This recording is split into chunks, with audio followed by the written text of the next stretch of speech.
Bienvenue dans ce nouvel épisode du podcast Le Mémo. Cette semaine, on va se faire un gros focus sur la partie tech. Je vais vous partager les dernières fonctionnalités qui sont sorties sur nos outils préférés, Pipedrive, Notion, Google Workspace, Ponto. On verra aussi quelques découvertes que j'ai pu croiser intéressantes d'outils à rajouter, en tout cas à analyser pour les mettre dans sa stack. On parlera un petit peu aussi stratégie marketing à la fin, mais avant ça, je voudrais vous partager un petit peu les coulisses du Mémo. Rassurez-vous, ça va vite. Il y a 2-3 points. Le premier point, merci à toutes celles et ceux qui me suivent sur YouTube. On est 5000, voire un peu plus maintenant. Entre le moment où j'ai regardé et le moment où j'enregistre le podcast, on doit être 5300 ou quelque chose comme ça. Il y a eu quelques vidéos qui ont plutôt bien marché sur les dernières semaines, les derniers jours. Une grosse formation Notion, j'en reparlerai après, que j'ai sorti d'1h30, que j'ai mise gratuite sur la chaîne YouTube, qui marche plutôt bien.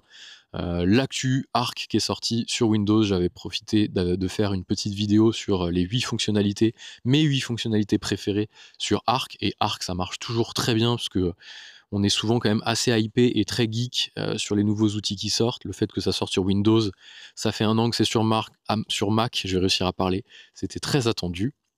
Donc voilà, merci de me suivre sur YouTube si vous ne le faites pas encore. Je partage des tests, des reviews, des démos, des tutos, des formations complètes sur les meilleurs logiciels à utiliser dans son entreprise, un petit peu comme ce que je fais ici sur le podcast, mais encore plus recentré sur les outils. Voilà, pour les news, pour la news YouTube. La deuxième news, je le répète, je serai au salon Vivatech fin mai. Donc je crois que c'est du 22, quelque chose comme ça, 22, 23, 24. En tout cas, moi, je serai là le jeudi et le vendredi. Donc si vous passez par Vivatech, n'hésitez pas à me mettre un petit commentaire ou à m'écrire sur LinkedIn ou autre pour qu'on essaye de se capter, ça me ferait bien plaisir. Et la troisième news, c'est que je partage, et ça je ne sais pas si vous le saviez, un guide des meilleurs outils à utiliser dans son entreprise. Ça s'appelle Stack Guide, et j'essaye de sourcer un petit peu les meilleurs outils. J'en ai fait une base de données Notion, accessible gratuitement. Donc vous tapez un usage et ça vous ressort le meilleur outil à utiliser. Ça fait maintenant 18 ans, ouais c'est ça, tout petit peu moins de 18 ans, non, 18 ans dans un mois je crois, que je travaille dans le monde des logiciels, donc notamment des logiciels d'entreprise. Donc voilà, je connais un petit peu le sujet et puis j'essaie de me documenter quand même au quotidien et de partager cette documentation sur YouTube et ici sur le podcast. Voilà, ça c'était les petites actus, on va attaquer tout de suite dans le vif du sujet. Alors si vous entendez le micro qui change de sonorité, c'est parce que je me rapproche de mon Mac pour voir un petit peu mes notes. Je suis actuellement en Corse, donc si vous entendez aussi des bruits, voilà, de maquis, des oiseaux qui chantent, je suis en pleine pampa, j'ai profité des ponts du mois de mai pour aller voir ma famille. Car ma famille vit en Corse, notamment ma maman. Voilà. Donc je suis passé la voir. Quelques jours, j'ai loupé la flamme qui est arrivée à Marseille. Au même moment, je l'ai croisée à Toulon, parce que j'ai pris le bateau à Toulon, et il y avait le Belém qui passait au large de Porquerolles, entre la presqu'île de Gien et Porquerolles, pour ceux qui se situent. Et le bateau, on l'a croisé, on l'a vu aller à 100-200 mètres. Le problème, c'est qu'il faisait nuit. Donc j'ai malheureusement pas vu le Belém arriver, ni je ne verrai pas la flamme à Marseille, puisqu'elle va repartir. Je crois qu'elle repart à Arles, donc toujours dans les Bouches-du-Rhône, mais un peu plus loin de la maison, et donc je la croiserai. Je ne sais pas si quelqu'un en a quelque chose à faire de ce que je raconte. On va enchaîner tout de suite sur Pipedrive. Pipedrive a sorti 4 fonctionnalités autour de l'intelligence artificielle. Faut se méfier un petit peu des annonces qui sont faites autour des fonctionnalités qui sortent sur les outils, notamment des fonctionnalités qui sortent autour de l'IA, parce qu'il y a soit de la com qui est faite, c'est bien en ce moment de dire qu'on fait de l'IA dans son logiciel, donc ça peut être aussi un coup d'épée dans l'eau, c'est juste un effet d'annonce, ça sert strictement à rien. C'est pas le cas de Pipedrive, parce qu'il y a des choses intéressantes, il y a des choses aussi moins intéressantes. La première fonctionnalité, c'est le scoring. En gros, vous avez un petit algorithme basé sur l'IA. C'est plus de l'algorithmique que de l'IA, hein, pour le coup. Hein. L'IA, ça fait bien, ils ont enveloppé ça dans un beau papier cadeau IA, mais c'est de l'algorithmie, hein, comme ce qu'on a l'habitude de faire depuis toujours en informatique, qui va regarder un petit peu les deals qui sont en cours dans votre CRM, et en fonction de critères croisés, va vous dire s'il y a un deal sur lequel il faut se concentrer plus en priorité qu'un autre. Donc c'est le fameux scoring qu'on attend depuis toujours dans Pipedrive, et qui a l'air de sortir enfin sur le CRM. Donc voilà, vous allez pouvoir mettre en place cette fonctionnalité. Les commerciaux vont pouvoir se laisser guider pour savoir quel deal, quand ils en ont beaucoup, quel deal sur lequel se concentrer, je ne parle pas français, sur quel deal se concentrer quand ils en ont beaucoup, et en fonction d'algorithmes croisés. Ensuite, une petite fonctionnalité résumée, ça c'est assez pratique. Imaginons, vous avez un deal, vous échangez beaucoup avec votre prospect sur une période de 1, 2, 3 semaines, plein de mails, vous arrivez avec 15-20 mails, d'échange. Plus de nouvelles du prospect, ça arrive, il vous ghost pendant une période parce qu'il est sur ses budgets et il vous donne plus d'infos. 2-3 mois après, il vous redonne signe de vie. Et excuse-moi Baptiste, je t'ai pas donné de réponse depuis plusieurs semaines, j'étais très occupé, j'aimerais bien qu'on se repose un peu sur le sujet, ça y est, j'ai du temps. Et là, vous vous dites, oh, je me souviens plus du tout de ce qu'il m'a dit. Bon, en général, on s'en souvient 2-3 mois après, mais ça peut être 2-3 ans aussi. Donc là, vous revenez sur le deal. Bien sûr, dans PyDrive, vous avez tout l'historique, c'est parfait. Vous allez pouvoir voir tous les échanges de mails si vous avez synchronisé votre boîte mail, ça c'est cool. Néanmoins, parfois, si vous avez échangé, je sais pas, 30, 40, 50 mails, ça peut aller très vite. Vous allez devoir vous retaper toute la conversation pour avoir l'historique. Eh bien, désormais, PyDrive AI va vous faire un petit résumé d'un fil de discussion échangé par email en quelques bullet points. Et il va vous donner un peu le contexte, comme ça vous pourrez éviter d'avoir tout le détail à lire. Bon, c'est toujours bien de lire le détail quand même, mais le résumé est assez efficace, donc ça vaut le coup de le faire. Après, bon, bien sûr, on ne peut pas parler d'IA sans parler de rédaction automatique. Donc là, vous pouvez faire rédiger des mails, c'était la troisième fonctionnalité. Faire rédiger des mails, écrire des emails, écrire des pages de vente. Enfin, des pages de vente, non, parce qu'on ne peut pas faire des pages dans PyDrive, mais voilà, il peut vous rédiger des choses à votre place. C'est plutôt pas mal. La quatrième fonctionnalité, franchement, il fallait y penser, mais c'est assez malin. Pareil, c'est pas vraiment de l'IA, je pense que c'est plus de l'algorithmie. C'est qu'il va vous dire les entreprises qui utilisent PyDrive, qui ont la même taille que toi, utilisateurs de PyDrive, qui sont dans le même secteur d'activité, ont en général l'habitude d'utiliser ces extensions, ces partenariats, avec PandaDoc par exemple. Les entreprises de ton secteur et de ta taille utilisent généralement PandaDoc en plus de PyDrive. Ça pourrait être intéressant pour toi de jeter un œil. Donc il va vous conseiller des extensions supplémentaires à utiliser en fonction de critères qui sont les vôtres, ceux de votre entreprise, en regardant ce qui se fait à côté. C'est plutôt pas mal. Je ne suis pas sûr qu'on puisse appeler ça de l'IA, pareil, parce que c'est des critères algorithmiques qui sont rentrés à l'intérieur de l'outil. Le nombre d'utilisateurs, on l'a. Le secteur d'activité, on l'a. La taille de l'entreprise, on l'a. Donc en général, il suffit juste d'aller regarder dans la base de données de tous les clients PyDrive et de tous les utilisateurs PyDrive, ceux qui tout simplement ont les mêmes extensions qui pourraient être intéressants à utiliser. Voilà, on arrête là pour PyDrive. On va passer directement sur Conto. Conto qui a sorti une nouvelle fonctionnalité qui s'appelle facture récurrente. Conto accélère de plus en plus sur le module gestion. Donc Conto à la base c'est une banque en ligne si vous ne connaissiez pas. Assez prisé des entrepreneurs parce qu'il y a une interface digitale qui est vraiment chouette. C'était un opérateur de paiement jusqu'il y a quelques temps et c'est désormais une vraie banque. Donc ils ont vraiment l'agrément. Et désormais ils proposent aussi une partie gestion. Donc vous allez pouvoir faire vos devis, vos factures directement dans Conto. Donc vous faites un devis, votre client le signe, vous le transformez en facture, vous facturez, vous avez un vrai logiciel de facturation agréé dans les normes en vigueur. Vous n'avez pas besoin d'un autre outil. Si vous avez un cabinet comptable qui tient votre comptabilité, vous n'avez pas besoin d'un autre logiciel. Vous pouvez tout faire sur Conto, qu'on soit clair. Ça, je vais faire un post là-dessus, je le répéterai, parce que parfois on se dit « Oui, mais Conto, c'est pas un logiciel de comptabilité. » Alors des fois, on fait un amalgame. On n'a pas besoin d'un logiciel de comptabilité si on a un cabinet comptable. Le logiciel de comptabilité, ce sera celui du cabinet comptable. Donc ce que vous faites vos factures sur Conto, vous invitez votre cabinet comptable à l'intérieur de Conto pour qu'il vous récupère les pièces, les justificatifs, ça vous évite de leur envoyer, et eux, ils tiennent la comptabilité. Et votre comptabilité légale est tenue chez votre cabinet comptable. Donc vous n'avez pas besoin d'un logiciel de compta, vous avez besoin d'un logiciel de facturation. C'est deux choses différentes. On peut tout faire avec Conto. Et encore plus depuis cette semaine ou quelques jours, je ne sais plus exactement, il nous laisse la possibilité de créer des factures récurrentes. Donc c'est quand vous facturez des contrats, des abonnements, de la régie fixe tous les mois à la même personne, au même client. Vous faites une facture, vous choisissez la périodicité, mensuelle, trimestrielle, annuelle ou même une périodicité libre, et lui il va vous générer des factures en fonction de cette périodicité automatique à chaque fois. Donc si vous choisissez mensuel, tous les mois il va vous générer une facture. Vous choisissez les produits que vous voulez facturer, la quantité, le prix, un template d'email parce que les factures vont partir toutes seules par email, et vous avez rien à faire, les factures vont être générées automatiquement. Et ça c'est quand même plutôt cool, ce qu'on appelle les factures récurrentes. Donc j'ai prévu une vidéo qui sort la semaine prochaine, mardi. Mardi, on sera je sais pas, elle sort mardi, voilà, tout simplement. Et vous pourrez regarder ça sur la chaîne YouTube, le lien doit être en description normalement. Ça, c'était la facture récurrente sur Conto. Ensuite, je le disais en intro, Arc Browser est disponible sur Windows. Attention, il n'y a pas toutes les fonctionnalités encore qu'il y a sur Mac. J'ai fait une vidéo, je le disais en intro, je crois que je le disais en intro. Je sais pas, parce que j'ai recommencé plusieurs fois l'intro. Donc je sais pas si c'est sur cette intro-là ou sur une autre que je le disais. Arc Browser vient de sortir sur Windows. Tout n'est pas dedans, ça va arriver au fil de l'eau, ça reste quand même un bon navigateur, ne serait-ce que pour l'interface de navigation. la partie IA, la partie capture d'écran, tout ce que je dis dans la vidéo sur les 8 fonctionnalités sortira au fil de l'eau, rassurez-vous, c'est vraiment un bon outil malgré tout. Google Workspace veut concurrencer Notion. Alors j'ai l'impression que Google Workspace se rapproche de plus en plus d'un logiciel collaboratif. C'est pas de plus en plus, c'était déjà le cas. Mais ils sortent des fonctionnalités autour des bases de données, autour des tables, puisqu'ils ont sorti justement la fonctionnalité table qui permet de transformer n'importe quel tableau Google Sheet en une table. Donc la différence, c'est que vous n'allez plus naviguer entre des cellules, A1 multiplié par B2, nanana, vous allez nommer les champs, donc chaque colonne sera un champ avec un type de champ, et vous allez pouvoir utiliser dans vos formules, dans vos reporting, dans vos tableaux croisés dynamiques, des champs et non plus des cellules ou des colonnes.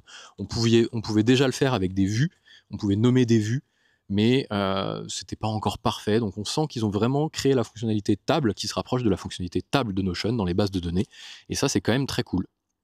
Alors, ensuite, oui, j'ai sorti une petite formation justement gratuite sur Notion, je l'avais mise en ligne payante sur Gumroad, ça me ressemblait pas, j'ai jamais trop fait ça, on avait essayé de le faire chez BLC, la société que j'ai quittée en février, et on avait fait ça il y a 10 ans, 8 ans je crois, on avait sorti une plateforme de formation en ligne, on vendait les formations, on a fini par tout mettre gratuit sur YouTube, et c'est ce qui a apporté notre stratégie différenciante, c'est qu'on a généré des leads grâce à ce contenu-là. Donc j'ai fait la même chose, j'ai mis la vidéo gratuite, pas dans le but de générer des leads, mais dans le but tout simplement de rester sur la même lancée qui est le partage d'informations. Donc la vidéo est disponible gratuitement sur YouTube. Elle permet de savoir comment déployer un espace de travail efficace dans son entreprise, il y a vraiment l'axe entreprise, en utilisant majoritairement les bases de données. La vidéo fait 1h30, elle est chapitrée, donc voilà, n'hésitez pas à aller la voir si vous démarrez sur Notion, ou si vous avez l'impression que votre espace de travail Notion est un véritable bordel mal organisé, ce qui est souvent le cas, malheureusement. Ensuite, on passe sur les petites découvertes après avoir parlé des dernières fonctionnalités de nos outils cœur. J'essaierai de faire ça à peu près toutes les semaines jusqu'à ce que je change d'avis, c'est-à-dire jusqu'à la semaine prochaine à peu près. Mais si je m'y tiens, j'essaierai de faire ça. Les nouveautés dans les outils cœur. Donc les outils cœur, c'est Notion, Google Workspace, Pipedrive, Conto.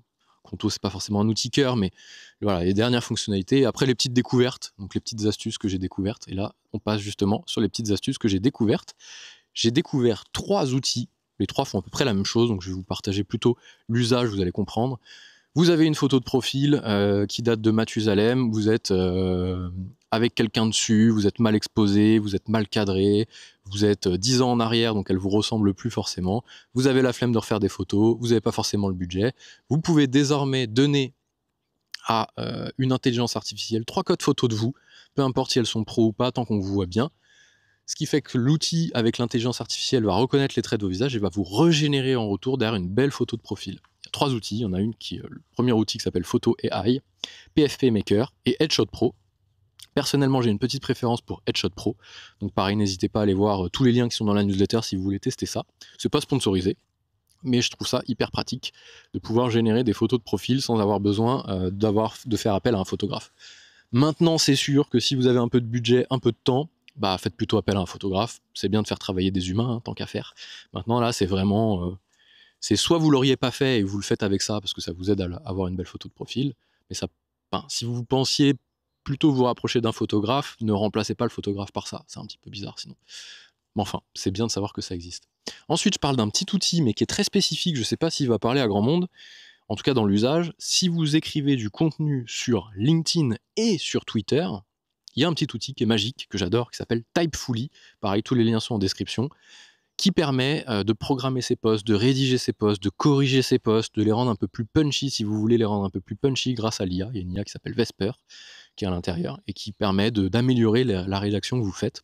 Donc allez voir du côté de Typefully, c'est vraiment bien. Moi, je rédige mes posts là-dessus, puisque j'écris à la fois sur Twitter et à la fois sur LinkedIn, dans une stratégie marketing de repurpose, on appelle ça. Donc on crée un contenu, ce même contenu peut être réutilisé sur plusieurs plateformes. Typefully, c'est très très cool. Ensuite, on passe sur la dernière séquence de cet épisode de podcast, c'est la partie stratégie. Je parle majoritairement d'outils et je vais parler majoritairement d'outils désormais sur le mémo, mais je laisserai quand même une petite place, une place quand même importante à la partie stratégie, parce que les outils ne sont rien si on n'a pas une bonne stratégie. Ça, je le répète, on peut avoir le meilleur outil. Si on ne sait pas l'utiliser, si on n'a pas la stratégie, ça servira à rien. C'est comme si vous donniez une tronçonneuse à un débutant, il va se couper le bras, tandis que si vous donnez une hache ou une scie à main à un bon bûcheron, il arrivera quand même à s'en sortir. Tout ça pour dire que c'est pas l'outil qui fait la performance, c'est plutôt la stratégie. L'outil est là pour nous accélérer, puisque si vous, cette fois-ci, vous donnez une tronçonneuse à un bûcheron, donc vous prenez la meilleure stratégie avec le meilleur outil, là vous faites des miracles. Mais si vous avez et le mauvais outil avec si vous avez, pardon, vous avez compris la métaphore, je pense, mais je vais quand même l'accentuer. Si vous donnez un mauvais outil à quelqu'un qui a une bonne stratégie, il arrive quand même à s'en sortir. Donc le bûcheron avec sa scie à main, il vous coupera quand même un arbre. Par contre, si vous donnez un bon outil avec quelqu'un qui n'a aucune compétence, aucune stratégie, bah, il se coupera un bras, quoi, il arrivera à rien. Donc, par contre, si vous réunissez les meilleurs des deux mondes, vous êtes gagnant. Donc tout ça pour dire que je continuerai de parler de stratégie. Je vais commencer par la stratégie MAPS. C'est une stratégie que j'ai théorisée. J'ai rien inventé, hein, elle est issue du framework AR. Et en fait, cette stratégie MAPS, elle est en 4 étapes, donc 4 lettres. M pour mission, A pour audience, P pour problème et S pour solution. Cette stratégie, et je vais la détailler après, rassurez-vous, elle est applicable dans n'importe quel business qui veut se lancer sur la création de contenu sur Internet. M pour mission, première étape, vous vous posez un petit peu sur votre mission. Quel est le rôle de votre entreprise? Quel est votre rôle à vous en tant que freelance si vous êtes tout seul? Qu'est-ce que vous apportez au quotidien avec une mission? Donc c'est un but profond, hein, c'est pas si par exemple vous êtes, je sais pas moi, formateur sur des logiciels, tiens, et ben votre mission c'est pas de former des gens, la mission ça va être de faire en sorte que les entreprises utilisent mieux leurs outils pour performer. Ça c'est une mission, bon, elle est un petit peu, même une mission un peu plus profonde, mais c'est de se poser sur la mission profonde. Une fois qu'on a trouvé cette mission profonde, point numéro 1, M pour mission, on passe sur le point numéro 2, A pour audience, pardon. On se dit quelle est l'audience qui va être concernée par cette mission. Si on dit, moi je veux aider les entreprises à mieux utiliser leurs outils pour qu'elles performent au quotidien, parce que je suis formateur, quelle est l'audience qui va être touchée? Donc c'est soit les DSI, c'est une grosse boîte et qui a un DSI, soit directement les dirigeants, si c'est une plus petite boîte, parce que c'est les dirigeants qui vont vous valider une formation. Donc ça y est, vous avez trouvé votre audience, les dirigeants, les DSI. Ensuite, vous passez à P, la troisième lettre de cette théorie, qui est problème. P pour problème, donc il faut trouver les problèmes que cette audience rencontre au quotidien en lien avec votre mission. Donc vous vous dites, ils ont des problèmes, en gros c'est quoi là dans l'exemple? Ils utilisent des outils au quotidien, ils savent pas s'en servir, ils finissent par les mettre à la poubelle. Ils ont perdu 10, 15, 20 000 euros et c'est chiant. Donc là vous avez trouvé des problèmes, vous en listez quelques-uns, comme ça vous listez des problèmes. Et ce que vous allez faire en dernière étape avec les problèmes que ces gens rencontrent au quotidien, quatrième étape, quatrième lettre, S pour solution. C'est la dernière lettre de la théorie MAPS, c'est que vous allez apporter des solutions à ces problèmes en créant du contenu, tout simplement. Donc vous allez vraiment résoudre les problèmes que vous avez listés dans le point précédent en créant du contenu régulier. Voilà. Ça c'est la théorie MAPS, c'est celle que je donne à mes clients quand je les accompagne, parce que j'ai une activité de freelance en plus du mémo, où je partage le meilleur de la tech. J'accompagne des entreprises aussi pour les aider à déployer une stratégie de contenu efficace. C'est le petit instant pub. Et j'utilise cette stratégie-là, toujours dans le même sens. Mission, audience, problème, solution. C'est hyper simple et ça s'applique à tous les business. Ensuite, un truc un peu plus niche, si vous êtes freelance et que vous utilisez la plateforme Malte, mais j'ai réussi en 3 mois à être super malteur. Bon, c'est pas forcément un exploit, mais avec une stratégie simple, et vous allez voir, c'est pas celle que vous croyez. Malte ne m'a rapporté que 2 clients en 3 mois. D'ailleurs dans les premiers jours, puisque lorsque vous créez un compte sur Malte, il booste le profil et il vous apporte tout de suite des clients, en gros pour vous dire super, tu t'es inscrit sur Malte, il vous le dit pas réellement, hein, mais c'est ce que l'algorithme fait derrière. Je vais t'apporter des clients dans les premiers jours, les premières semaines, comme ça tu vas voir que la plateforme fonctionne et tu vas investir une stratégie dessus. La réalité, c'est que j'ai eu 2 clients sur les 7 premiers jours et je n'en ai plus eu derrière pendant 3 mois. Et vous allez me dire, mais comment t'as fait pour être super malteur si t'as pas eu de clients? Et quel est l'intérêt d'ailleurs d'être super malteur si la plateforme ne t'apporte rien? Première chose, comment j'ai fait? C'est que j'ai créé du contenu. Donc j'ai appliqué la stratégie MAPS à moi-même, j'ai trouvé des clients par mes propres moyens et je les ai facturés sur la plateforme Malte, puisqu'on peut très bien apporter ses propres clients et la plateforme Malte devient une plateforme de facturation. Ils prennent que 2% de com. Si vous apportez vous-même vos clients, ça vous apporte quoi? Ça vous apporte, je fais pas de pub pour Malte, hein, j'ai pas de sponsor ou quoi que ce soit. Je vous apporte juste la stratégie que j'ai faite. Ça permet d'avoir une assurance RC professionnelle, donc vos missions sont couvertes grâce à Malte, si vous les facturez depuis Malte. Ça vous permet aussi, lorsque vous validez une mission, que l'argent soit provisionné sur un compte Donc vous êtes sûr d'être payé en gros, et que dès que la mission est terminée, vous validez la fin de la mission, votre client valide la fin de la mission, l'argent est débloqué. Un peu comme si vous achetiez sur le Bon Coin, un truc comme ça. Quelqu'un vous achète sur le Bon Coin, l'argent est bloqué jusqu'à la livraison est faite, l'argent est débloqué. Ça c'est pas mal parce que ça évite d'avoir à relancer dans tous les sens. En gros, il s'occupe de toute la paperasse. Donc ça c'est comment j'ai fait, j'ai mis mes clients dessus, je les ai facturés sur Malte. Vu que j'ai trouvé quand même pas mal de clients grâce au contenu et à la stratégie dont je parlais avant, la stratégie MAPS, j'ai eu des primes de fidélité à chaque fois, puisque je refacturais les mêmes clients, puisque une mission de 3 mois, ça peut aussi être 3 missions d'un mois, en fait, il faut être malin, il faut découper les missions, comme ça vous permet de gagner des points. Si vous avez la possibilité de faire plutôt 3 missions, donc 3 facturations, la plateforme va voir que vous facturez les mêmes personnes, donc il va vous mettre des points de fidélité supplémentaires, et puis au bout de 3 mois, je suis devenu super malteur, parce que j'ai apporté des clients moi-même sur la plateforme, j'ai eu de la prime fidélité parce que je travaille de façon récurrente, stratégie MAPS, en gros c'est ce que je vends aux clients, elle se fait sur 2-3 mois, en gros, ne peut pas être là sur 3 jours, et après je pars dans la nature parce que la stratégie est en place, et je les laisse, et après je reste disponible bien entendu. Voilà, et donc j'ai fait cette stratégie-là, et vous allez dire, mais à quoi ça sert si ça t'apporte rien? J'ai voulu aller au bout de l'exercice et de me dire que, est-ce qu'en passant super malteur, parce qu'en théorie, il vous dit, si vous passez sur super malteur, votre profil est boosté, je voulais voir en allant sur super malteur si ça m'apportait plus de clients, ou si mon activité était juste une activité de niche, et que ça m'apporterait de toute façon rien, parce qu'il n'y avait pas de public en face sur Malte. Donc je vais tester ça, au moins j'ai été au bout de l'exercice, je suis devenu super malteur, je suis content, on va voir ce que ça donne, je ferai un petit update ici, dans les prochaines semaines. Voilà, j'espère que ce petit épisode vous a plu. Je l'ai un peu speedé, j'espère que c'était pas trop désagréable à écouter en accéléré. Enfin, je l'ai speedé, je l'ai pas accéléré au montage, juste que je parle vite, parce que j'ai l'impression que c'est plus efficace de vous délivrer quelque chose comme ça de rapide plutôt que de raconter ma vie.